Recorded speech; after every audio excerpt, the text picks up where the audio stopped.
This is Dream Power Radio, the place where your dreams turn into reality. Here is your host, Debbie Spector-Weissman. Hello, and welcome to Dream Power Radio. I'm your host, certified dream life coach, Debbie Spector-Weissman. This is a place where we talk about dreams, both daytime and nighttime dreams. Now you can use them to make the internal shift to a life you love and rediscover the truth of who you really are. I know. I say that at the beginning of every show. But you know what? It's true. You know how much I love talking about nighttime dreams, how much I believe in their power and ability to give us much-needed insights into our beings. We talk a lot about how to understand what the images and symbols we get mean, and how to take action on them to transform our daytime lives. All of that's so important, to be sure. But there's also a lot we can learn about ourselves from the time we spend in our conscious minds as well. And by that, I mean focusing on our daytime dreams. When I usually refer to daytime dreams, I mean the hopes and aspirations we have consciously while we're awake. But now, I'm going to focus on actual daydreams. Specifically, we're going to talk and take a closer look at Flowdreaming. That's a technique founded by my special guest, Summer McStravick.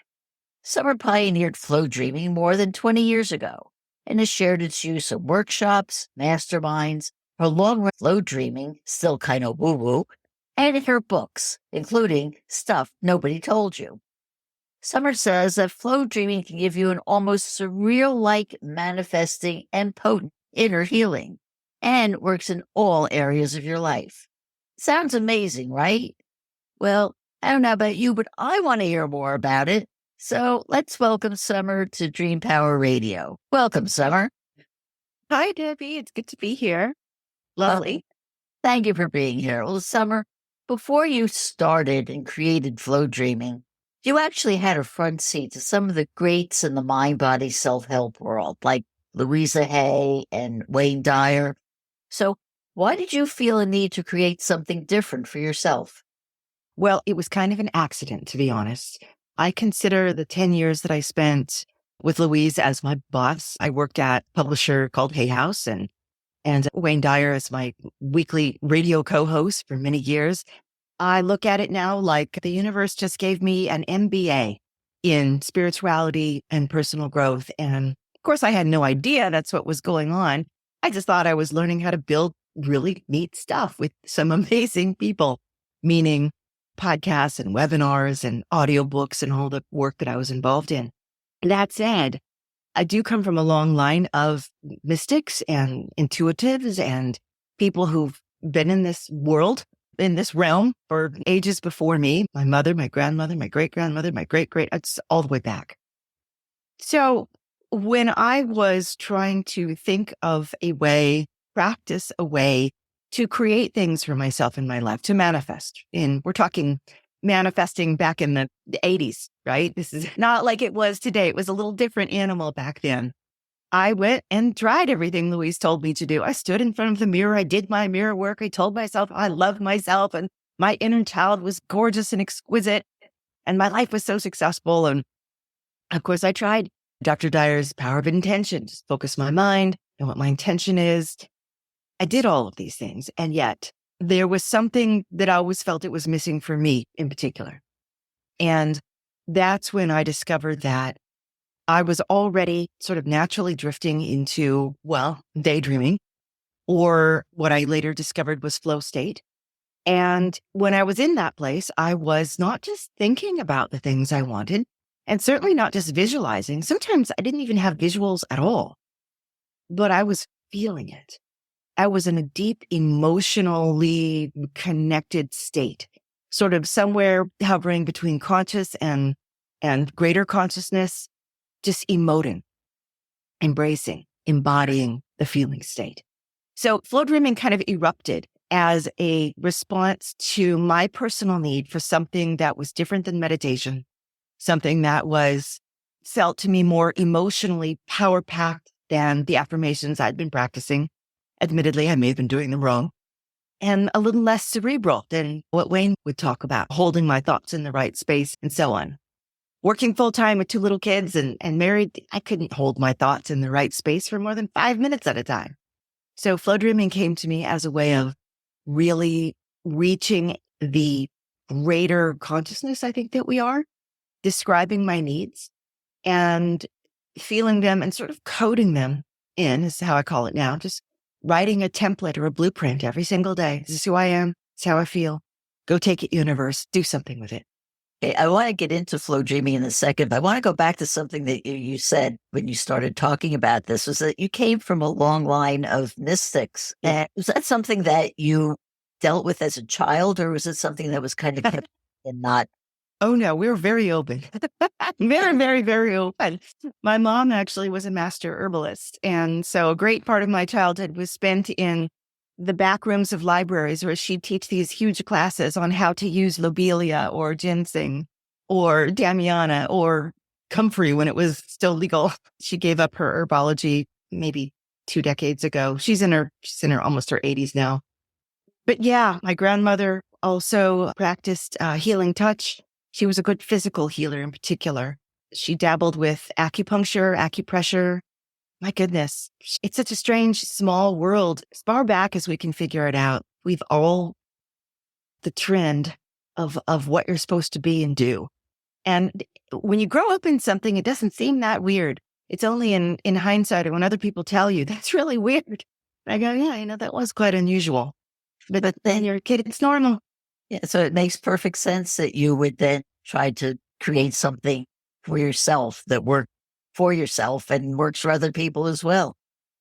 Yeah, I think also having absorbed so many different modalities. I mean, gosh, anywhere from acupuncture to healing touch to herbology to channeling, automatic writing, like all of this was just fluffing around in my life all the way and was how I grew up. And my particular fascination just ended up being manifesting this concept, this idea that somehow the emotions and the ability of your conscious mind could sculpt or create, that you could take something non-physical and have a physical result from it. Absolutely absorbed me. And I think we all end up finding our own little niche specialties. Even in the world we are today, all of those mystics and spiritual seekers, we have our favorites. Exactly. Find out what works for you and you go with it. So let's go back to flow dreaming and the idea that it's actually designed to get you into what you call a flow state. So talk a little bit more about what it means to be in a flow state. Sure. Well, it intersects perfectly with your show, right? Daydreaming and night dreaming. Daydreaming is actually one of the cornerstones of this technique. Long story short, it takes 3 pieces, 3 pillars. That every one of them is regular and not a big deal. But when you bring them together, I discovered that something else erupted. They hadn't been brought together in quite this way before. Daydreaming is where we allow our minds to sort of release. There's a concept in neuropsychology called the pilot and the co-pilot, right? The pilot mind is a series of neurons that like a broad layer of dendrites that sort of impose this conscious direction on things. The co-pilot are all the little cells that are attached. Cells is the wrong, neurons that are attached, providing almost like a computational function. And when we're daydreaming, we've all had this experience. We're still somehow managing to do all the things around us, but we're also someplace else completely, as if our minds have, in fact, like bilocated. The co-pilot and the pilot are active at the same time. So daydreaming for me was this sense of I'm going someplace else and I'm going to use my imagination here. And I would start by seeing visuals because I have a very chatty mind. I always say I have a yappy dog mind. That's my mind. So whenever I would try to meditate formally, the entire session goes something like, oh, that's a nice thought. Release it. Oh, here's another one. What are you looking at now? Oh, release that. It's just like a running monologue. So I always felt like I was never quite getting where I wanted to be. And one day I said, what if I just throw my mind a bone, like I'm throwing it for my own dog, just go fetch the toy. And my mind said, oh, I can help. And I'm like, yes, you can.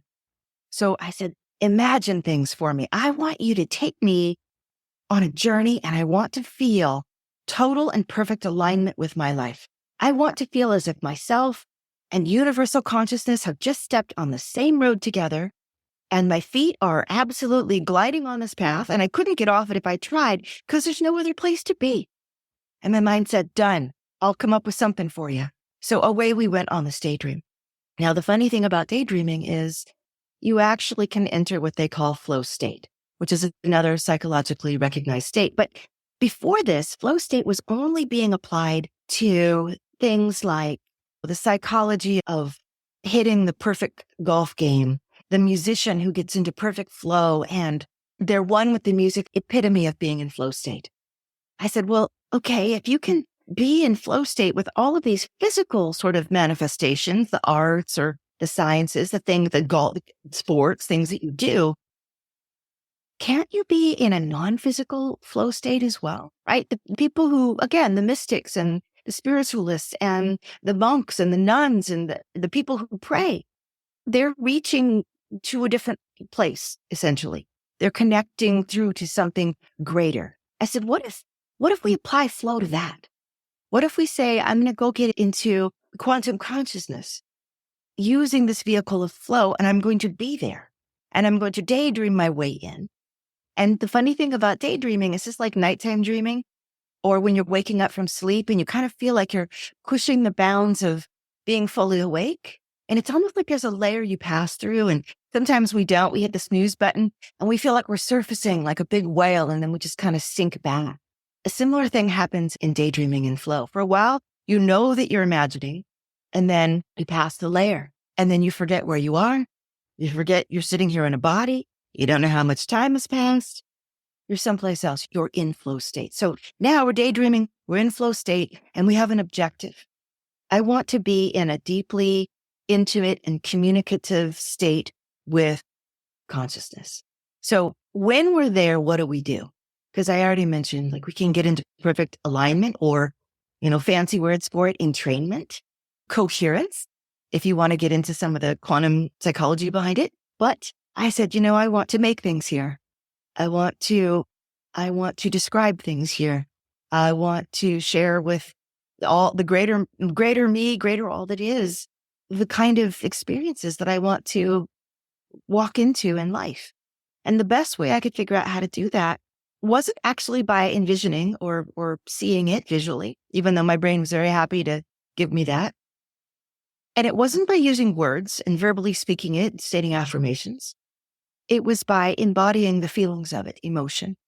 And that's where the third component comes in, this deep, I call it relentless emotion, overpowering, effusive, just radiant, like a new jasmine blossom or orange blossom, just perfuming everything. It's funny how a scent can do that, right? It can take over an entire room, just one little orange blossom spring. That was my emotion. And I said, here is the emotion that I want to feel in my life. And I might want to feel it in some particular areas where I'm currently not feeling it. So I said, at work, I feel deeply rewarded, deeply seen. I feel as if the talents that need to be nurtured in me are absolutely being nurtured and brought up and expanded. I have all the tools, all the opportunities. I feel it. Now, I'm using words to describe it because otherwise I'd just be quietly feeling. But when I'm doing my flow dreaming, I'm just in a deep feeling state. It's like throwing a very potent ball of energetic awareness, light, whatever it is, in an absolutely frictionless state. Because when you're in flow, it's a path of absolute ease, absolute coherence, absolute entrainment. There is no friction. There is no resistance. So whatever you're putting out is what is absolutely being received and, I believe, magnified. Okay, that's it in a nutshell. Oh my. That is a great explanation of it. And yes, you have to go in deep to explain it because it is a very deep process to understand. I totally get that. That's fine. But on that note, we are going to take a short break here. We're talking all about flow dreaming and getting into the flow state with Summer McStravick, and we'll be right back. Hi, it's Debbie. If you like what you're hearing on Dream Power Radio, I've got good news for you. There's more information, more insights, more ways for you to live your dream life on my YouTube channel, The Dream Power Experience. Check out insightful video interviews with some of the leading experts in self-growth and empowerment. Plus, a few videos where I share my own advice on how to break free from whatever's holding you back. So take a look at the Dream Power Experience on YouTube. Go to youtube.com/@thedreampowerexperience. Welcome back to Dream Power Radio with your host, Debbie Spector-Weissman. Yes, welcome back to Dream Power Radio. I'm your host, Debbie Spector-Weissman, and we're talking about Flowdreaming with Summer McStravick. Well, Summer, one thing I was curious about is that if you are doing a flow dream, and especially when you do your podcast, you're talking about flow dreaming and getting into the state, what's the difference between flow dreaming and a guided meditation? Good question. I often distinguish it for people because there was a time way back when I would get really critiqued and lambasted. They'd say, "This is the worst meditation I have ever heard. She speaks too fast. She's making me feel all of these things. I am not quieting my mind." And I'd be like, "You're not supposed to be doing any of those things." Wait, there's a basic misunderstanding. So now I qualify it. A guided meditation, we're often, yes, visualizing, but there's often a serenity to it. Maybe we're trying to open into one particular feeling, or maybe we're trying to reach an absence of feeling, a kind of openness, right? Becoming that blank receptive state. There's all kinds of meditation. So for instance, if I were to record a flow dream, so flow dreaming is something you can do personally and privately, just like meditation, all by yourself, just sit down and do it. Or just like with meditation, you can buy a guided meditation. So sometimes I have hundreds of these guided flow dreams and bringing you into an emotional, potent state around something that you have deep intention, deep desire around. That's the biggest distinguishing difference. So my voice is faster, the energy flies higher and the hotter and wider, if you will.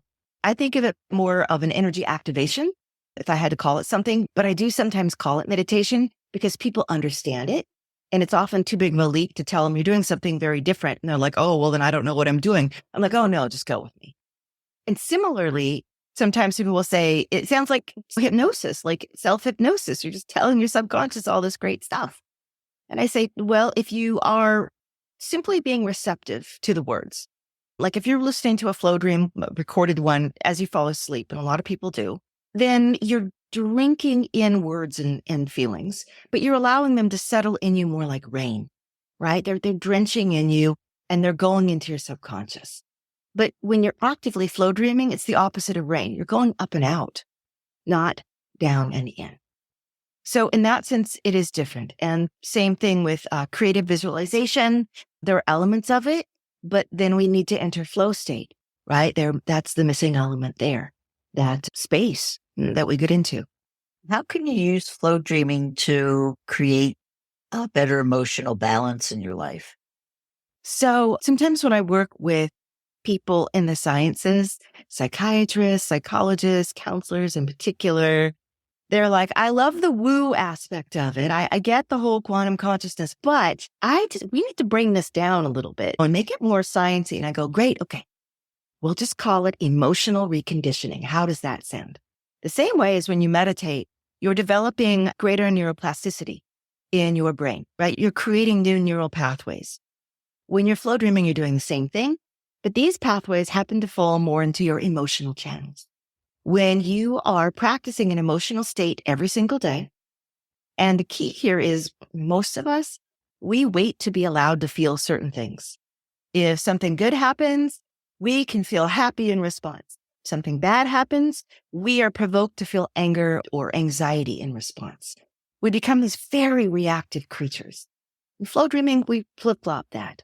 We don't wait for anything outside of us to give us permission. In fact, I call that a power leak, when we're waiting for the world to give us permission to feel how we want to feel. We create the feelings first, and we then challenge the world to align to our feelings and create the right things around us. The world tends to try to get in balance or alignment with us. But getting back to emotional reconditioning, if you're just practicing those same emotional states over and over, you begin to embody them. They come freer and more easily to you. Your mind is more going to shift down that new pathway than the old pathway that you used to practice. So For someone with anxiety, for instance, if you're practicing a feeling of, I am safe, I am cared for, I have all of my needs met. Right? Often anxiety isn't just about safety, but we have this lack thinking that our needs will not be met somehow. Our needs for health won't be met. Our needs for money won't be met. But no, all of my needs are full. All of my needs are full. Now that is creating a new emotional baseline in yourself.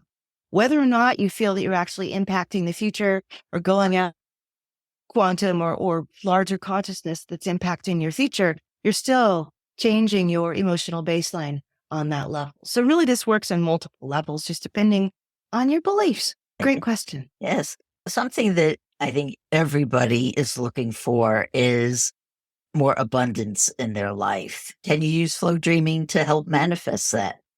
Yes, you absolutely can. I think it's one of the number one things that Okay, people are like, how? tell us. I will tell you the keys to the kingdom in 5 minutes or less. No, I'm joking. But that beautiful rainbow that I see behind you, if you're able to see the visual of us talking together, you know, the old saying is there's a pot of gold at the end of it, right? All of the colors of the universe arrive at what? A pot of gold, abundance. When you are going into flow, abundance for me is one of the easiest feelings to reach out and grab. It's just a moment of, in fact, you can feel it right now. Just sense the world around you. Like I said, I have beautiful jasmine flowers that are perfuming my yard. I have weeds springing up everywhere, an abundance of them. Right now, there is enough air for me in this room to last days or ages, even if I never stepped outside. The sunlight is pouring down and allowing every plant out there to create chlorophyll. It is not charging plants money for it. It's just abundantly raining down. So the very first thing that I key into is the actual abundance of this earth around us, full to overflow for every single one of us, full to overflow, just the natural wealth around us, just the oxygen and the sunlight. That right there is sort of the key essence of abundance. Now, we people turn that into, but I need an abundance of money, Summer. That's an abundance. Sure, of course, the earth is rich in all resources, but the one resource is money. How about that one? I'm like, look, money is just an artifact. It's just something we have made that signifies abundance. If you think about money, it's kind of not even real in a way. I know that sounds funny, but the value my son likes to do, I hate to admit it, he likes to do day trading and stock trading. We talk a lot about this.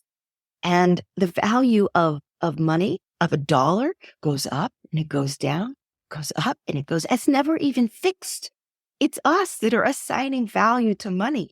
It's not its real own thing. And, you know, the whole gold standard, that's gone. Money is whatever we want it to be. Money can be worthless. We look at some countries where inflation, or our country where inflation takes over, declining. So if you start to get really flexible with that understanding of what abundance and value is, you can call in what the true feeling of abundance or money is. Again, all of my needs are met. I have the money, or I have what is equal to money, resources. Opportunities can be worth more than money. My time spent at Hay House was an opportunity worth its weight in gold. Like if I had paid for an MBA at Harvard, I would not have gotten as good of an education. So we're really starting to get in deep and embrace a concept of abundance that goes beyond the dollars that flow in. Now, when the dollars flow in, I say, look, I need something here to pay this mortgage. I want to have that constant stream. So this is where when I'm daydreaming, right, when I'm using my imagination, I'll come up with images. One of my favorite ones that I use is flowing waterfalls. And these waterfalls for me, they're green and they're gold. And they're full of spilling checks and gold coins and $100 bills. And I'm sometimes going then and using it symbolically. If I go in and I say, my waterfall is looking pretty thin, hasn't rained in a while, I'll notice that. And I'll think, have I been feeling that way about the abundance in my life? And I'll make it and expand it. And I'll make a wall. I'll make Niagara Falls around me. So what I'm doing here is I'm cueing the universe in. I am feeling my abundance growing within me. The the coaching word today is my capacity, right? But truly, my capacity for abundance has to grow because sometimes it shrinks and we don't realize that, but we get into lack thinking and worry and we start clutching. And when you squeeze something, it's the worst thing we can do. We squeeze harder when we don't have it. That's how we squeeze all the water out of the sponge. And then we're like, it's empty. So again, practice is key. Flow dreaming is a technique and it's a philosophy. It's like yoga. You can do the exercises or you can understand it too. The philosophy goes something like this. We're not waiting for life to give us permission to feel things or experience things. Most of us run around thinking when things get like this, then I'll feel like that. We put the cart before the horse, do the opposite. I feel this, I become this. I challenge you, life, to get into balance with me, align. And then we allow the things to drop away that don't fit and the new things to sprout up and come in. The key here is patience. Every new plant takes a little time to sprout and come in. And then there's this sort of inner belief. If I do this every day, it's like going to the gym. Like I firmly believe my spiritual self, my non-physical self is as real as my physical. If I take my body to the gym, it's going to get strong. If I practice this non-physical work, this emotional, intuitive, flow dreaming work, my inner spiritual being, my non-physical self becomes very strong. So this strong self now becomes more of a director. Here's what I'm receiving. Here's what I'm feeling. Go, you figure it out. You go match me. And the funny thing is, stuff will change outside you. We all know this when we go into big spiritual jumps in our lives and we're like, everything is crashing down. Why? I hate this because that crap isn't matching you anymore. And it's fine. It should be disintegrating and going back into life in the earth and frankly, recycling. It's all it's doing. All that old stuff is just getting recycled. Now look at the new stuff that you're doing. Are you actually consciously going in there and guiding it? Or are you just falling back and waiting and seeing again? And I say, go in and flow dream every day or whatever your practice is, go in and guide. That is perfect advice. And I tell you, I have so many zillions of questions to ask you, but we only have time for this one final one, which is, Summer, how can people find out more about you and your work? Yeah. Well, I like to joke. I am everywhere. Now I'm everywhere, but still kind of a secret. No. So I have a number of books. Flow Dreaming is one. Stuff Nobody Taught You, which takes off from flow dreaming, helping people find their patterns or blocks, etc. I think my website is the best place though, flowdreaming.com. And that's flow with an F, like Frank, not an S. Sometimes people are thinking it's like slow dreaming. I'm like, no, but that sounds cool too. So, and then I have an app on your phone or mobile device you can download, and I give a free tutorial and actually give people flow dreams to start working with, basic ones. Positivity everywhere in my life, instant alignment. And I say, start working with these and practice. And then, of course, my podcast, which is Flow Dreaming, still kind of woo-woo, where I give a lot of mindset out and a lot of teaching. I've got 20 years of episodes. I'm in my 20th season. So kind of crazy. But I'd say start with any of those and then reach out to me if you want further guidance. I have classes, courses, and I work individually with people too. Yeah, that is wonderful. Well, Summer, thank you so much for being on Dream Power Radio today. Thank you so much, Debbie. Delightful, great interview. Oh, thank you. We've been speaking about flow dreaming with Summer McStravick. I hope you've enjoyed today's program. If so, please hit that subscribe button so you don't miss out on any future episodes. Until next time, this is Debbie Spector-Weissman saying, sweet dreams, everybody. You've been listening to Dream Power Radio with your host, Debbie Spector-Weissman. For more information on Debbie or to sign up for her newsletter, go to dreampowerradio.com. This has been Dream Power Radio.